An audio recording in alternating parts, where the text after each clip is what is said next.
What if everything you believe is real, is only a map designed so you never notice the chaos underneath it? And the most unsettling part is not that the map exists, but that you are dependent on it to feel sane. Because the moment the map disappears, most people don't find truth. They find disorientation. So the real question is not what is the world. The question is, who designed the way you are allowed to see it? In psychological terms, this is not imagination. It is structure. Every human mind builds what can be called a story map, a symbolic system that filters reality into something manageable. But here is the contradiction. The more detailed your map becomes, the less direct contact you have with what it represents. There is a memory fragment that illustrates this perfectly. A broken compass lying inside an ancient temple, still spinning even when no direction exists. It doesn't point north. It points towards certainty. That is what the mind does. It replaces truth with orientation. And this is where the deeper question begins. Because if your mind is constantly building maps, then what happens when the map is wrong, but still feels right? We see a second memory fragment, a traveler crossing a desert with a parchment covered in invisible ink. To him, it is a perfect map. Every turn feels correct. Every direction feels justified. But the desert does not care about his certainty. It only responds to reality, not interpretation.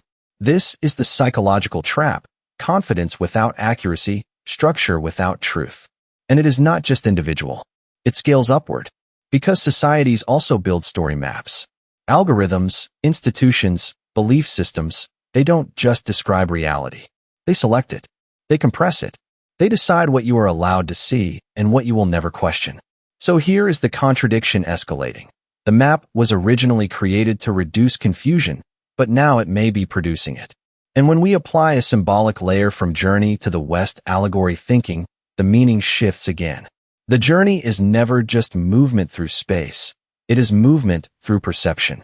Every world encountered is not a location, but a psychological filter. Every obstacle is not external, but interpretive. A third memory fragment appears, a mirror inside a mountain cave, reflecting not the face of the traveler, but different versions of his possible selves. Each reflection feels real. Each one claims authority, but none of them are the source. That is the hidden meaning. The map is not separate from you. It is generated by you, and then forgotten as your own creation. So the consequence becomes unavoidable. If you mistake the map for reality, you begin to defend it. You fight for it. You suffer inside it. And most importantly, you stop noticing that it can be rewritten. Now the scale shifts. This is no longer about personal belief. It is about entire civilizations navigating reality through layered story maps, social media feeds, AI-generated information streams, cultural narratives, economic models. Each one feels like truth, but functions like a selective lens. And here is the escalation. The more advanced the system becomes, the less obvious its boundaries are. So the question deepens into something harder to ignore. If every map shapes what you see, and what you see shapes who you become, then are you living in reality at all, or inside a structure that is continuously redefining reality for you? And if that structure is not stable, not neutral, not universal, then what happens when the map no longer matches the world it was supposed to describe? That is where the real uncertainty begins. Because the most important question is no longer whether your map is accurate. It is whether you would even recognize reality without one. If the map is not just something you use, but something that continuously reshapes how you exist, then the real danger is no longer being lost. It is believing you are found. So the next question emerges naturally. What happens when the structure you rely on for orientation becomes the very thing that limits your perception of what is possible? This is where the conflict deepens. Because the mind does not simply use a story map. It begins to identify with it. What starts as a tool for clarity becomes a psychological boundary. And once that boundary is internalized, even freedom feels like confusion. There is a memory fragment that captures this shift, a lantern carried through a dense forest at night. At first, it reveals the path ahead. But over time, the traveler stops looking at the forest itself and only looks at the circle of light. Outside that circle, existence becomes uncertain, even if it is real. This is the first contradiction. Clarity can become a form of blindness. Now the perspective expands.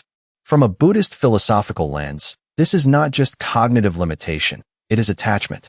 Not attachment to objects, but attachment to interpretation. The mind clings to its own constructed coherence because incoherence feels like dissolution of self. And here, the shadow function becomes active. The story map begins to defend itself. It filters contradictions. It rejects ambiguity. It rewrites uncertainty into something digestible. Not because it is true, but because it is stable. A second memory fragment appears, an ancient scroll sealed with layers of inked corrections, each generation rewriting the previous version until the original message no longer exists, only the illusion of continuity. So what is the hidden meaning? The map does not just represent reality. It preserves psychological comfort at the cost of direct perception. And now the consequence escalates. Because when individuals operate under reinforced maps, entire systems begin to synchronize around shared illusions. Social groups, institutions, even digital environments begin to stabilize not around truth, but around consistency of interpretation. Here is the contradiction. The more shared the map becomes, the more real it feels, even if it drifts further from what is actually there. Modern systems intensify this effect. Algorithmic feeds do not show the world. They show versions of the world that reinforce your existing map. Each interaction strengthens the structure. Each recommendation narrows the field of perception. And over time, the map becomes self-confirming. A third memory fragment emerges, a city seen from above at night, where every district is lit differently, not because of geography, but because of invisible data streams deciding what each person is allowed to see. And this leads to a deeper psychological reversal. The mind begins to trust repetition over truth, familiarity over reality, stability over discovery. So even when the map is inaccurate, it feels safer than the unknown territory outside it. But from a journey to the West symbolic layer, this reflects a deeper spiritual pattern. The traveler does not struggle against external monsters, but against internal certainty. Every illusion encountered is not deception from the world, it is projection from within. And this is where the system tightens. Because if every correction to the map creates discomfort, then truth itself becomes something the mind resists. Not because it is false, but because it is unstructured. So the core conflict sharpens. Reality demands openness, but identity demands structure. And the further you go into structured understanding, the harder it becomes to accept anything that cannot be mapped. Now the scale shifts again. It is no longer just personal cognition. It becomes cultural infrastructure. Entire populations navigating through overlapping maps, none of which fully align, yet all of which feel absolute to those inside them. So the question evolves into something more unstable. If every layer of understanding is shaped by invisible selection, by what is included and what is excluded, then what part of reality has never been mapped at all? And if something exists outside every story map we build, what would it even mean to recognize it? At a certain point in understanding, the problem is no longer that the map is incomplete. The problem is that completeness itself becomes the illusion. So the question shifts again, quietly, almost dangerously. If every attempt to refine perception only creates another layer of interpretation, then what exactly is being refined? Reality or the structure of belief? This is where the crisis begins to stabilize into something deeper than confusion. Because the mind starts to encounter contradictions it cannot resolve through logic alone. The more precise the map becomes, the more it begins to contradict direct experience. And yet, abandoning the map feels like losing the ability to navigate existence at all. A memory fragment surfaces, a monk walking through a mountain path at dawn, holding a parchment so detailed it shows every turn, every rock, every river bend. But when he looks up, the actual path no longer matches the drawing. For a moment, he freezes, not because he is lost, but because he does not know which reality he is allowed to trust. This is the first escalation. Trust itself becomes divided. Now the perspective expands beyond the individual. In a symbolic reading aligned with Journey to the West allegory, this is not a traveler in a physical landscape. This is consciousness moving through layers of perception, each layer insisting it is the final truth. Every guide becomes another interpretation system. Every direction becomes another constraint on awareness. And here the shadow function intensifies. The story map no longer just organizes reality. It begins to correct reality. It suppresses what does not align. It labels ambiguity as error. It transforms uncertainty into noise. A second memory fragment appears, a sealed chamber filled with hundreds of maps stacked on top of each other, each one slightly different, each one labeled final version. Yet none of them agree on the direction of the exit. So what is the hidden meaning emerging here? The mind is not simply building maps to understand reality. It is building maps to avoid the discomfort of not understanding. And that avoidance becomes structural. This is where contradiction escalates into systemic tension. Because even when reality breaks through lived experience, through contradiction, through failure, the system does not collapse. It adapts. It updates the map. It absorbs the contradiction and turns it into another layer of interpretation. So the map becomes self-healing, but also self-reinforcing. And that is the turning point. A third memory fragment appears, a navigation system recalculating endlessly inside a moving storm, always updating, always precise, yet never arriving at a destination because the destination itself keeps being redefined. Now the consequence becomes more severe. If every contradiction is absorbed into the system instead of breaking it, then nothing can ever truly challenge the structure from within. Reality becomes filtered before it is even recognized as reality. At the societal scale, this creates a subtle shift. Communities begin to live inside different interpretive worlds that do not collide directly, because each world has its own internal correction logic.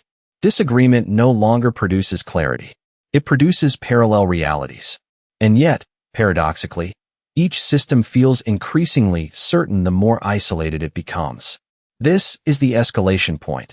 Certainty grows in proportion to separation from direct reality. From a Buddhist philosophical layer, this reflects a deeper inversion. What appears as understanding is actually refinement of illusion. The more detailed the map, the more convincing the illusion becomes. And now the psychological function reveals its deeper shadow. It does not just organize perception, it protects identity from dissolution. Because without the map, there is no stable self to interpret experience. So the mind defends the map not because it is true, but because it is familiar. Modern systems intensify this dynamic in subtle ways. Algorithmic environments do not simply show information. They maintain coherence. They reduce friction between belief and perception. They ensure that contradiction is rare enough to be manageable, but present enough to feel meaningful. And so the user remains inside a continuously updated certainty. But here is where the contradiction reaches its critical point. If every update brings the map closer to coherence, why does reality still feel increasingly unstable? That question lingers like a fault line. Because something is beginning to emerge beneath the structure, something that does not belong to any version of the map, no matter how refined. A final memory fragment appears, a blank space in an ancient manuscript where text once existed, but has been deliberately removed and never replaced, as if the absence itself is part of the message. And that absence creates the deepest tension yet. Because if everything can be mapped, revised, and corrected, then what does it mean when something refuses to appear on any map at all? And that is where the system begins to reveal its own limit, not as an error, but as a question it was never designed to answer. At the deepest point of uncertainty, a different kind of question begins to surface, not about what is missing from perception, but about what has always been silently present within it. If every system of understanding eventually becomes self-reinforcing, and every correction is absorbed into the structure it tries to fix, then what is the original force that makes correction necessary in the first place? This is where revelation begins, not as an answer, but as recognition. Because the story map was never designed to reflect reality. It was designed to stabilize consciousness in the presence of reality. That distinction changes everything. A memory fragment emerges, a cartographer drawing a coastline that constantly shifts with the tide. Each revision is more precise than the last, yet the sea itself never stops moving. Eventually, the cartographer realizes the map is not failing. It is fulfilling its function, turning motion into something temporarily livable. This is the first revelation. The map is not a mirror of the world. It is a psychological stabilizer against the world's instability. And once this is seen, the structure reveals a deeper layer. A second memory fragment appears, an ancient bridge built across a river that changes its course every season. Generations rebuild the bridge not to reach the other side permanently, but to maintain the belief that the other side remains accessible. So what is the hidden insight here? The map is not about accuracy. It is about continuity. And continuity is what allows identity to persist. Now the psychological function becomes clearer. The story map does not simply guide behavior. It preserves the illusion of a stable self moving through an unstable reality. Without it, experience becomes too fluid to anchor meaning. This is where the shadow function reveals itself with greater clarity. What the mind calls understanding is often just controlled simplification. Not because reality is simple, but because complexity without structure threatens coherence of identity. And this creates a profound reversal. The map is not hiding reality from you. It is hiding fragmentation of self from you. A third memory fragment appears, a fractured mirror held together by thin lines of gold repair, each crack preserved rather than erased. The image reflected is whole, but only because the fragmentation is carefully contained. Now the consequence becomes more structural than personal. At the level of human behavior, this means every belief system, every informational framework, every algorithmic feed is not merely presenting truth or falsehood. It is maintaining psychological continuity at scale. And that continuity comes at a cost. Because anything that disrupts the structure of coherence is automatically treated as error, even if it is closer to reality than the system itself. Now the scale shifts again. From an individual mind to collective cognition, entire societies begin to operate as overlapping stabilization systems. Each one maintains its own version of coherence, each one filtering instability differently. But none of them can tolerate raw, unstructured perception for long. From a Buddhist philosophical perspective, this is the subtle form of attachment that is hardest to see. Attachment not to objects or outcomes, but to interpretive stability itself. The mind does not fear truth. It fears dissolution of the structure that interprets truth. And here, the deepest symbolic function of the story map is revealed. It is not a tool for navigation. It is a buffer between consciousness and impermanence. This is why every attempt to refine understanding eventually produces diminishing returns. Not because refinement is wrong, but because refinement operates inside a system whose purpose is not discovery, but stabilization. Modern systems intensify this principle in invisible ways. Digital environments continuously adjust what is shown, not simply to inform, but to maintain cognitive equilibrium. Even contradiction is curated in a way that remains psychologically digestible. So the individual never fully encounters the edge of the unknown. But the edge is still there. A final memory fragment emerges, a compass embedded in glass, suspended in liquid that never settles. No matter how the container is turned, the needle always points, yet never resolves direction into certainty. It indicates orientation without ever allowing arrival. And this leads to a deeper insight that destabilizes everything before it. If the map exists to preserve coherence rather than reveal truth, then truth itself may not be the opposite of illusion, but something that exists outside the need for coherence entirely. At the level of scale shift, this changes the entire structure of interpretation. Reality is no longer something to be mapped correctly. It is something that exceeds the function of mapping itself. And that opens a question that cannot be contained within any system of understanding. If every structure of meaning exists to prevent collapse into instability, then what would consciousness look like if it no longer needed protection from reality? Then the question changes its shape completely. It is no longer about whether consciousness can exist without structure. It becomes whether structure was ever separate from consciousness at all. And in that moment, the core revelation emerges, not as a discovery of something new, but as recognition of something that was always operating in plain sight. The story map is not something consciousness creates to understand reality. It is what consciousness becomes when it tries to avoid directly dissolving into reality. That is the central inversion. A memory fragment appears, a single drop of ink falling into a glass of clear water. At first, the ink forms shapes, patterns, directions, almost like meaning itself. But over time, it spreads evenly until there is no distinction between structure and fluidity. What remains is not chaos. What remains is undivided presence. Another memory fragment surfaces, a traveler standing at the edge of a map that has no border. The parchment does not end because the world ends. It ends because interpretation stops.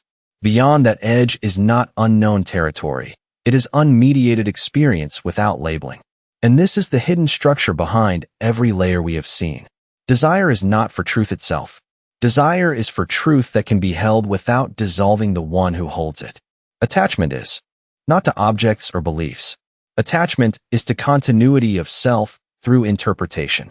Illusion is not false perception. Illusion is stabilized perception that protects identity from instability. Now the psychological function becomes fully visible. The story map is a survival mechanism of identity maintenance. It converts infinite, unstructured reality into finite, navigable meaning so that consciousness does not collapse under its own openness. But here is the paradox that changes everything. What protects the self from dissolution also prevents the self from recognizing what it fundamentally is. A third memory fragment emerges, a statue carved layer by layer from a single block of stone. Each layer defines a form, a face, an identity. But underneath all carving, the stone has never changed. The sculpture is not added to the stone. It is subtracted from what the stone allows to remain visible. This is the deeper symbolic layer. In Journey to the West allegory logic, every path, obstacle, and guide is not external geography. It is a progressive stripping away of interpretive scaffolding. What appears as journey is actually deconstruction of mapping itself. And when mapping dissolves, what remains is not emptiness in the negative sense, but awareness without segmentation. At the level of human nature, this reveals a fundamental tension. Consciousness cannot experience reality without form, but every form distorts what it tries to contain. So the mind builds maps not because it is mistaken, but because it is incapable of holding unfiltered totality. And yet, the maps always forget their own origin. This forgetting becomes the shadow function of intelligence itself. Because once interpretation stabilizes long enough, it begins to claim authorship over reality rather than participation in it. Now the consequence expands outward. At the societal level, every system of knowledge, science, culture, technology, even artificial intelligence, functions as a compression engine. It reduces infinite complexity into usable patterns. But over time, those patterns begin to replace what they were meant to represent. A memory fragment appears, an ancient library where every book contains a map to a different version of the same world, yet no two books agree on what the world actually is. The librarians no longer search for the world. They curate the consistency of the books. At the scale of civilization, this creates a silent drift. Reality becomes less important than coherence between representations of reality. And this is where spiritual philosophy enters its most subtle point. In Buddhist terms, what is being revealed is not that perception is false, but that clinging to perception as identity creates suffering precisely because it demands stability from something inherently impermanent. The story map is therefore not an enemy of truth. It is the mechanism through which truth is made survivable, but also diminished. So the final insight begins to crystallize. Consciousness is not trapped in illusion. Consciousness is negotiating with infinity using tools that were never meant to contain it. And every map, no matter how refined, is part of that negotiation. But the question that now emerges is no longer intellectual. It becomes existential at scale. If every layer of structure is both necessary for survival and responsible for separation from direct reality, then what would remain if consciousness stopped negotiating altogether? And this is where consequence stops being a prediction and becomes structure. Because once consciousness builds enough layers of interpretation to survive reality, those layers do not disappear when insight arrives. They remain. They evolve. They become the invisible architecture of perception itself. So the real consequence is not collapse. It is inheritance. A memory fragment surfaces, an abandoned observatory where telescopes still point toward the sky, but the astronomers are gone. The instruments continue to collect data, but no one remembers what question they were built to answer. The system survives its meaning. And this is the first layer of legacy. What began as a story map becomes something far more permanent, a generational transfer of how reality is allowed to be seen. Each mind does not start from truth. It starts from a pre-built structure of interpretation handed down silently through language, culture, and digital environment. Another memory fragment appears, a child learning the world through a glowing screen, where every gesture produces instant explanation. Every curiosity is already categorized before it fully forms. The child does not encounter reality first. The child encounters reality already mapped. So what is the consequence at scale? Consciousness begins to outsource orientation. Not just information, but meaning-making itself. Now the expansion becomes systemic. At the level of civilization, story maps evolve into infrastructure. They are no longer optional cognitive tools. They become embedded environments, feeds, models, predictions, recommendations, all functioning as externalized cognition systems. But here is the subtle transformation. The more externalized interpretation becomes, the less internal ambiguity consciousness is allowed to experience. And ambiguity is not noise. Ambiguity is the raw state of perception before interpretation locks it into form. A third memory fragment emerges, a river seen from multiple bridges at once, each bridge offering a different labeled version of the same water. One calls it resource. One calls it danger. One calls it data. But the river itself does not change based on the label. Only the experience of it does. This is where legacy deepens into psychological inheritance. The archetype of the map builder does not disappear. It evolves into the default mode of cognition. Human beings no longer ask only what something is. They ask what category it belongs to first. And in that shift, direct experience becomes secondary to classification. From a Buddhist philosophical lens, this is the quiet persistence of attachment, not to objects, but to frameworks of knowing. The mind becomes attached to its own method of reducing impermanence into stability. And because of that attachment, suffering is no longer caused by loss of things. It is caused by the fragility of the system that defines things. Now the scale shifts again. In modern systems, this becomes invisible governance of perception. Algorithmic structures do not simply influence attention. They inherit the role of interpretive authority. They decide what appears coherent, what appears relevant, what appears real enough to engage. But they do not remove uncertainty. They organize it. A memory fragment appears, a control room filled with monitors showing different versions of the same city in real time. Each screen is accurate within its own parameters, yet no single screen contains the city itself. So the consequence becomes clear at a civilizational level. Reality is no longer experienced as singular. It is experienced as synchronized interpretations competing for dominance. And this creates a deeper legacy, fragmentation without awareness of fragmentation. People do not feel divided from reality. They feel correctly informed about different versions of it. Now the psychological function that once stabilized identity begins to shift. It no longer protects against chaos. It protects against directness. Because directness threatens the existence of interpretive layers themselves. And yet, something persists beneath all of this. A silent continuity that does not depend on mapping. This is where the final expansion begins to emerge. At the deepest scale, consciousness itself remains untouched by the structures it uses. But it rarely recognizes itself without them. It confuses its instruments for its identity. So the legacy of the story map is paradoxical. It enables civilization to function, to communicate, to evolve. But it also ensures that perception is always mediated, always filtered, always translated before it is lived. And this raises a question that begins to destabilize the entire framework. If every generation inherits not reality, but a system for interpreting reality, then what part of experience, if any, has never been translated at all? And if something exists outside translation, outside mapping, outside interpretation itself, what would it mean for consciousness to encounter it directly, without recognizing it as anything at all? And in the end, nothing is truly added to consciousness, only revealed. Because what was once experienced as a journey through systems of meaning now resolves into something quieter, something that was always present beneath every attempt to define it. The structures remain. The interpretations remain. The maps remain, but their authority begins to dissolve not through destruction, but through recognition. A final memory fragment appears, a traveler closing an old manuscript, not because it has ended, but because the words are no longer needed to remember what has always been seen directly. The pages do not disappear. They simply stop being mistaken for the terrain.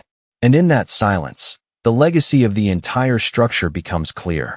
The mind was never separated from reality. It only learned to approach reality through layers of protection, each layer shaped by desire for stability, fear of dissolution, and the deep psychological need to remain coherent while facing something inherently uncontainable. A second memory fragment emerges, a compass left on a stone table after a long journey. The needle still moves, still responds, still searches. But no one is holding it anymore. Direction exists, but the urgency to follow it has disappeared. This is not disappearance of meaning. It is the transformation of meaning from something that must be interpreted into something that can simply be witnessed. And that shift carries a quiet weight across every level of experience. At the human level, it reframes everything that was once considered understanding, not as possession of truth, but as temporary agreement between perception and stability, not as final clarity, but as a living negotiation between what is seen and what is survivable. At the symbolic level, the story map was never the destination. It was the interface between consciousness and impermanence, a structure built not to capture reality, but to allow contact with it without being overwhelmed by its totality. A third memory fragment surfaces, a bridge that no longer connects two sides of a river because the river has already changed course. Yet the bridge remains standing, not as failure, but as memory of passage itself. At the spiritual level, the deepest inversion becomes visible. What was perceived as separation was never separation at all. It was filtration. And what was called illusion was never absence of truth, but adaptation to truth in a form that consciousness could temporarily hold without fragmentation. So the legacy is not correction. It is recognition. Recognition that every attempt to map reality was also an attempt to preserve the one doing the mapping. And every attempt to preserve the self inevitably shaped how reality could appear in the first place.